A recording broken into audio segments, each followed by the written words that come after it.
Well, guess what we're doing?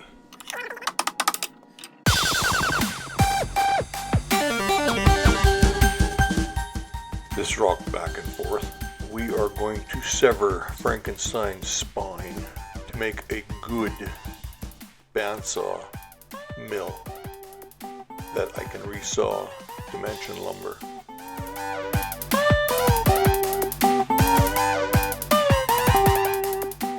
Well, this saw, Frankenberry, has some issues. I've done a bunch of cutting with it. It cuts accurately, but my biggest issue with it is it makes a heck of a racket. And I'm beginning to think that it's coming from the valve guides. Oh, good Lord. Actually, the blade guides. The blade comes down and then kicks out. And there's a lot of force being put on to the valve, there we go, the valve guides. Oh Lord. I'm doing a voiceover on this because of the background noise, and it definitely isn't lining up, so I'm just going to let you listen to the background noise. We're building cars now. That holds the blade guide. It's a lot longer, and it runs pretty true, but it's off just slightly. It's off just so very slightly. But I think what has to happen is the top needs to turn back this way, so it would have to lean back. I've got a 3x3 piece of steel here that's tied in, and I've got a couple of options. Remove it from the plate up here, grind that at an angle. Yeah, grind that at an angle and set it back, or cut this loose, cut it here, and lean it back. And because of the way that I've got this installed, I'm not absolutely positive it'll come apart as nicely as I think it will. And I've also got the pins in underneath the welding, something I overlooked when I was actually building it. Because I really never did intend to take this apart. This saw cost me, I think I bought it used for a couple $100. It had a 3/4 horse motor in it. It's a 14-inch bandsaw, but it doesn't cut very much depth. I've got a 2.5 horse in it now. That's another issue. There's something wrong with the motor. I'm not sure. I've got to take it out and see what happened. I was pushing it pretty hard, so we'll find out what's going on. Yeah, but that's what's going to happen with this, so stay tuned. I will try to document as much of it as I can. And for those that are interested in building one, there might be enough information in this as I go along taking it apart on how it's been put together. So, but this isn't a how-to build or how to fix it build. This is just what I'm doing to make myself happy with it. Like everything comes in, like that's true. Everything's true, but this guide is a little bit forced, so that bar, I mean, actually, if I could just turn this guide here, just a very small amount, I would be happy with it, but it has that blade, like it's pushing the blade that way. If I released this from here, the blade would come out, so, and that's rubbing against metal. The guide is a metal guide, so, and you can't lubricate it. So there's a lot of friction, so there's a lot of resistance.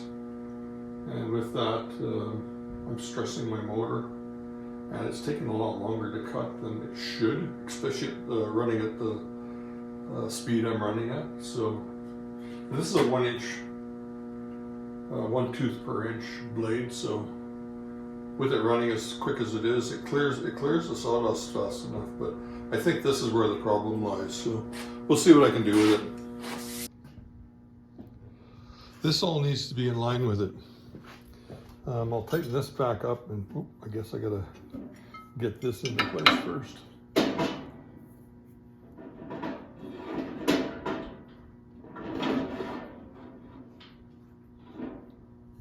When I go to put this on, that goes up.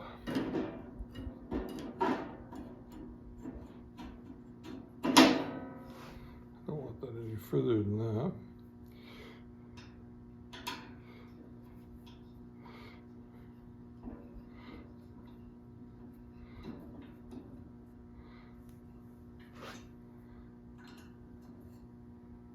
When I go to put this on, the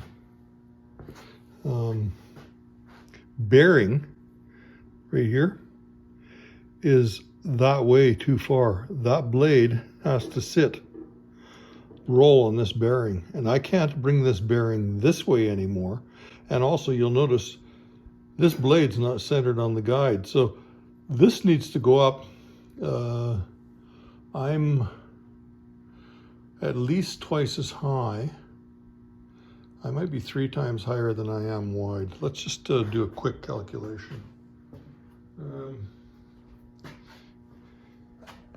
I had to do a walkabout to get a measuring tape. I'm sure nobody else has to do that when they get one. If I measure from my blade, from this area here to here, let's just use 16, it's 16 and a half. That's 16. And if I split it there, from here, I would say about there. If my pivot point is in the middle, is at 16 inches, that would be at least 32. Yeah, so I've got to move over, I would say,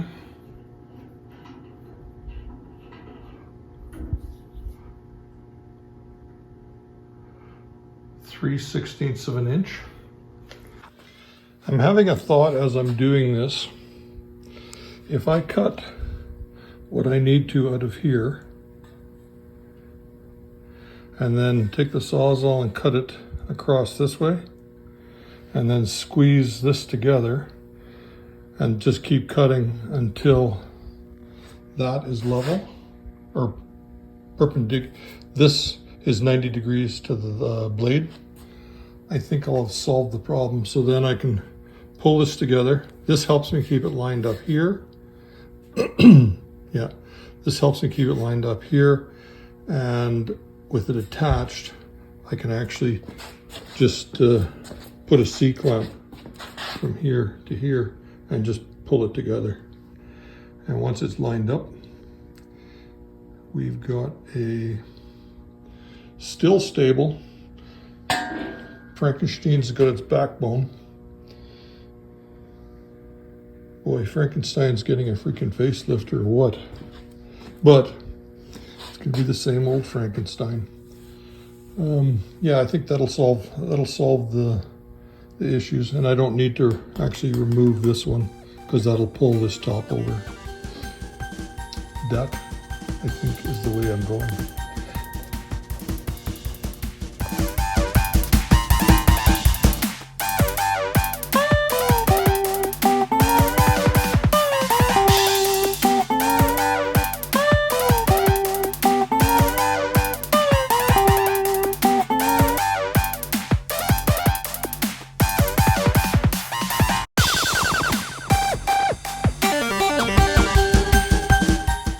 Cut a little piece out of there. That's it there. So now what I need to do is cut it across here and here, and then squeeze this together until this blade sits in the middle of that. It doesn't need to go a long ways. It seems like a lot, but no matter what, I think this will work. And this is what fooled me is if you look down this blade, it's in perfect alignment with this, but that was deceptive, and that's what I went off of. Like, everything is 90 degrees in here, but what I should have done is I should have hung a plumb bob or something down into there. But I think what I'll do is put the blade back in once I've cut it. I'm gonna have to take the blade out to cut it, and then once it's cut, I'll put the blade back in, tighten it up, and then just start squeezing it in. And then I'll have to fire up the old welder and weld it. And then the bandsaw, Fran and Blueberry, will have a will have a facelift.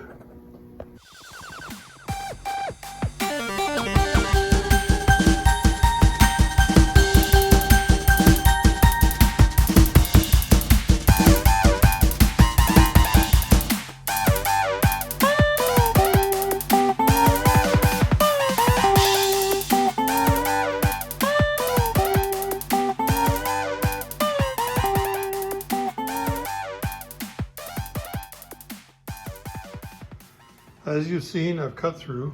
I did that cut, and I've done this cut. I've put a bar clamp on and started to give it a little bit, and it's pulling really nicely. So I may have made that too big of a gap, but we'll find out. I'm gonna put the blade back on, and then we're going to adjust that bar clamp until that's centered. And I'm gonna do all my setup as though it's I'm setting it up for work time. So with any luck, I have solved that little problem. And I think what happened was when I put these in, and the welding of them, the heat of it might have pushed it, because it doesn't look like it's going to take much to move it over. We'll find out. We've run into an issue.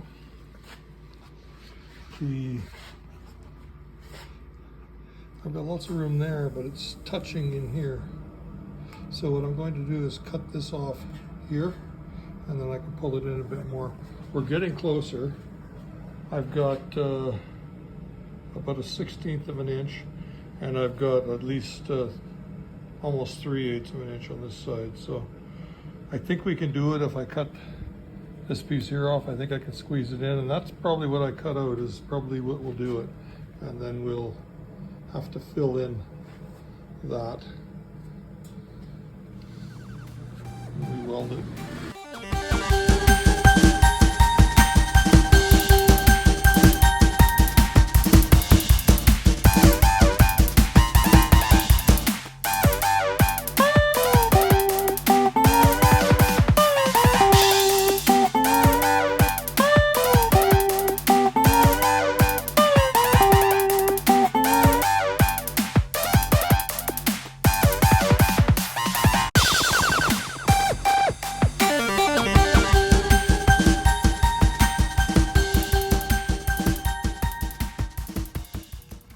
Pretty tight in there. It's opening up here. I've got 1/8 of an inch space there. So my first calculation of 3/8 of an inch wasn't bad, because I took out just a little bit over 1/4 probably. So I'm definitely going to take another blade out of that. I'll have to release everything. You can see how much tension's on there.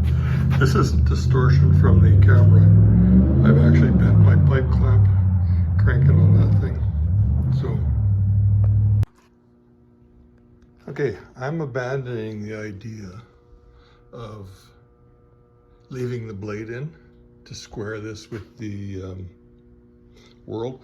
What I do know is this is square with the original saw. So what I'm trying to do is square this up with the original saw. And what I'm learning as I go through the videos in the editing process is that the tension that I put on here on the blade, when I tension it up, when I tighten this up, it puts tension on here, which pushes the wheel up, which tensions the blade. Now, in pulling this back, I'm opening this up. Right now it's wide open. I haven't got any tension on it at all. It opens up this cut and makes it wider, which tips everything back this way. But in watching the video, I see this, when I take the tension off here, I had a clamp on. When I take that tension off, this goes up a bit. So there's some flex in here, and I can't see how this could flex, but overall, I can see it being able to flex. Now, this is all tied together. There's a great big nut right here that holds it all through and up, and that compresses that.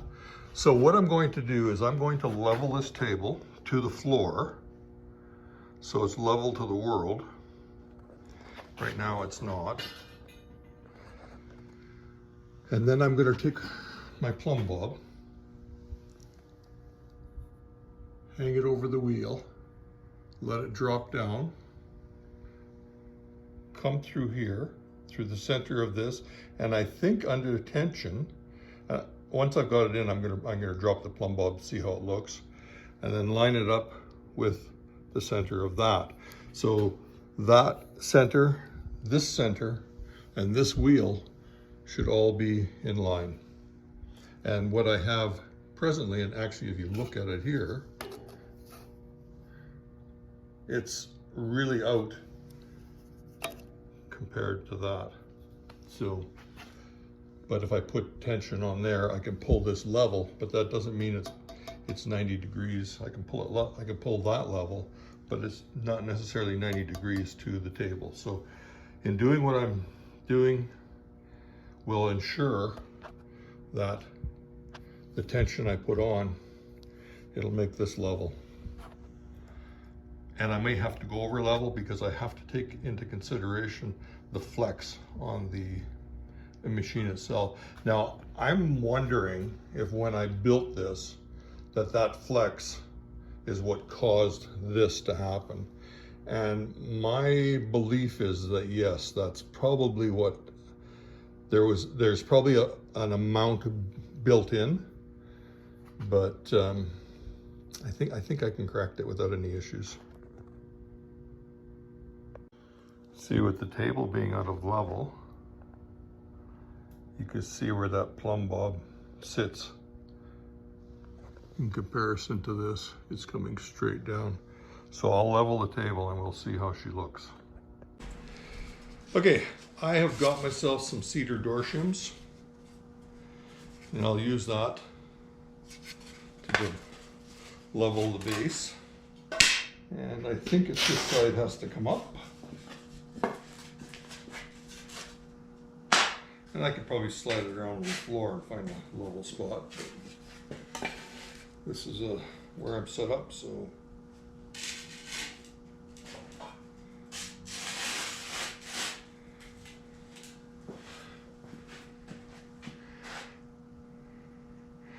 Little tiny bit more.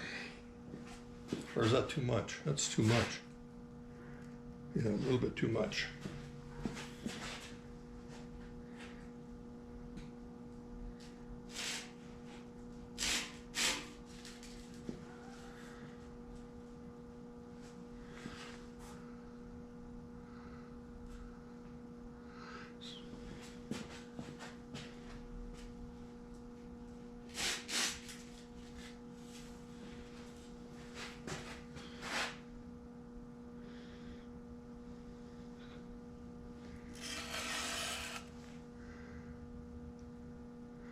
Reads good. Well, it could come up a bit on this side, so I'll let that side down a bit more. That might be enough.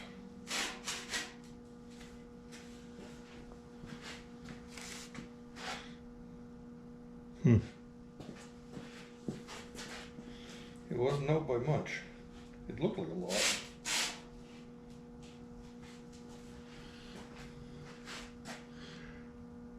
Oh yeah.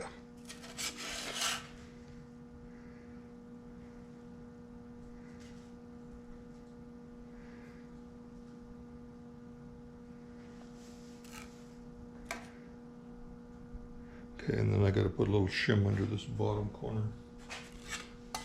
That's probably enough there.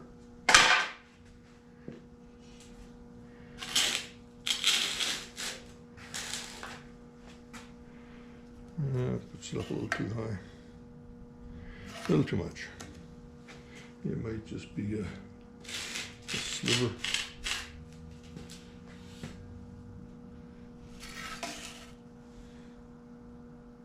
Okay, we have a bingo. In true Frankenstein fashion, we have some bolts. This one, my intention is, or my thought is, drill a hole, put a nut on it, or from this side and put a nut. And this one is weld 2 tabs on and wrench it together. So I think I'm going to make 4 tabs, weld the tabs on, and then just bolt it together. Here is my thought for the tabs. If I take this piece of channel, cut it off at 2 inches, and then split it this way, drill a hole here, drill a hole here, and then weld each of these onto the 3x3 or the tube, square tubing, that will give me a clamp.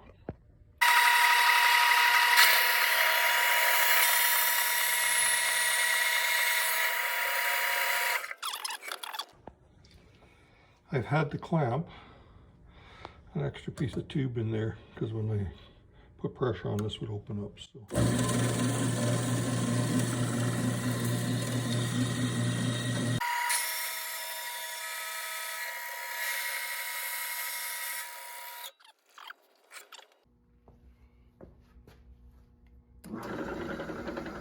Oh, a nice straight bit.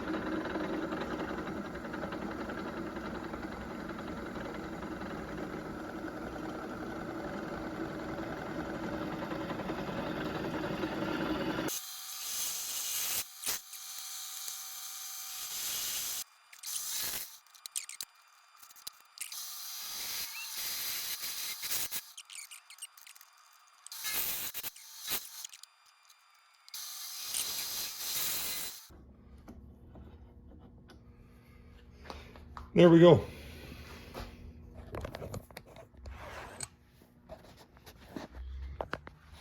Drill some holes in there. That was good for a level.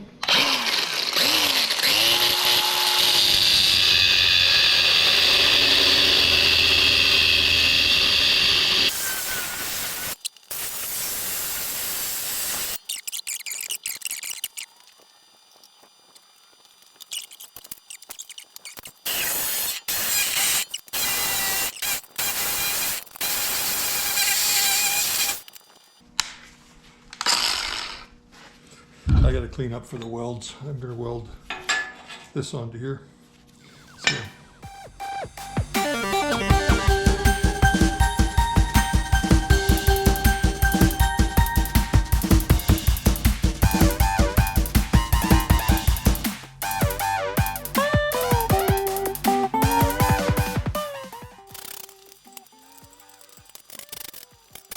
I'm just starting to tighten up, so it's got to close up quite a bit yet.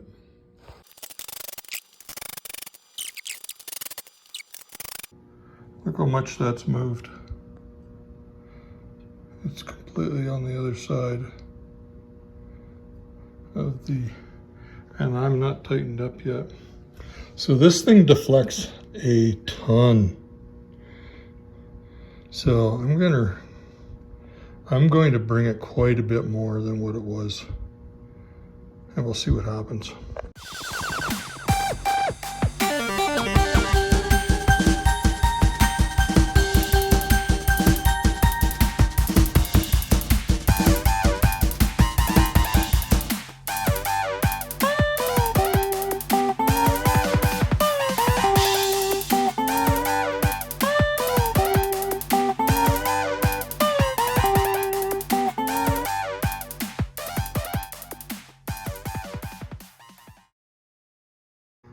Believe it or not, we have got it.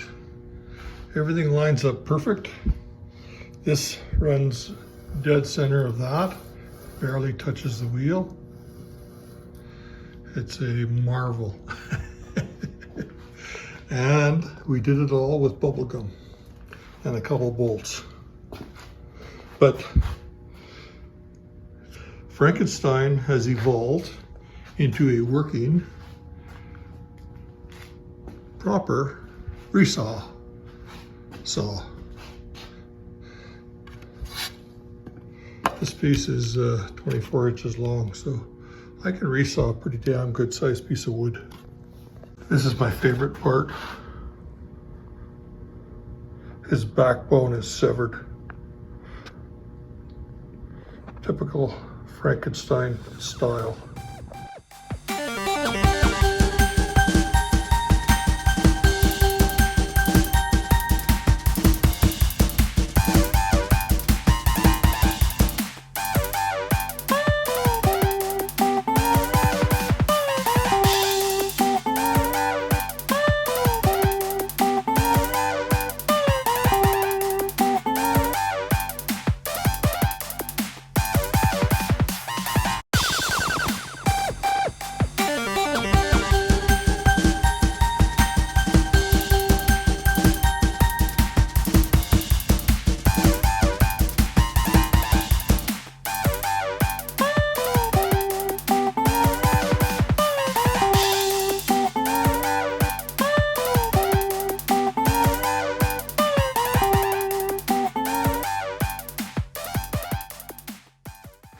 Was I had to pull the arbor out. This one, if you look at it, I don't know if you're able to see it on camera, but the center of this is rusted out.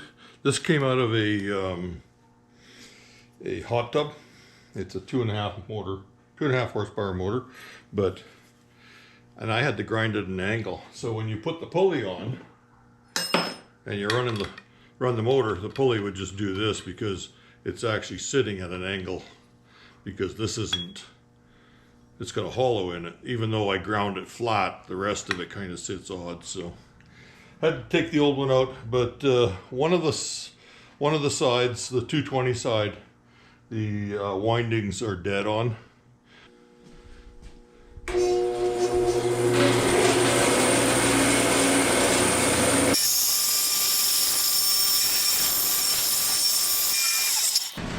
So machine's up and running, works really good. It definitely is Frankenstein now. I think that's what we're going to stick with, because it's got more bolts, and I'll show you. Frankenstein has more bolts. Its spine has been severed, yet it functions just fine. I don't think you'll be able to tell, but the backbone of it is tipped, because I had to do a splice or a slice in here all the way around, and we bubble gum welded it together. And to get it pulled in, I tried a couple different things. I actually used this, and it bent the first 2 inches of it. So, and that's because I'd left the band. I'd left the blade in the bandsaw, but I took the bandsaw blade out and torqued it over to where I believed it should be, and then I put it back together. But it's definitely a Frankenstein. It's even got the bad scars.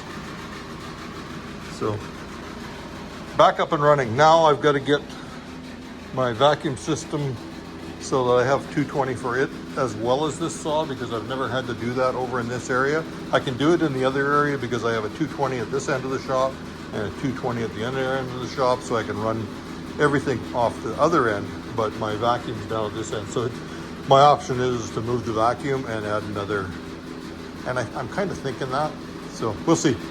But it's a go. I can finish off a few projects. That was kind of a bummer. And for those of you who haven't seen the video, or this this will be part 2 of the video, but I was cutting wide panels and I had enough to do this and this because those are 10-inch panels. I hadn't cut a 12-inch panel. It would have worked for here, but I don't have enough to do. I hadn't cut the top yet, and I wanted a 1-inch to 7/8 inch top, and I wanted the shelves to be a little bit thicker too. But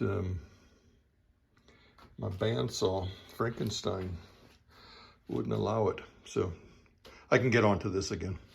That was kind of a drag having to deal with that, but that's all part and parcel of making something work.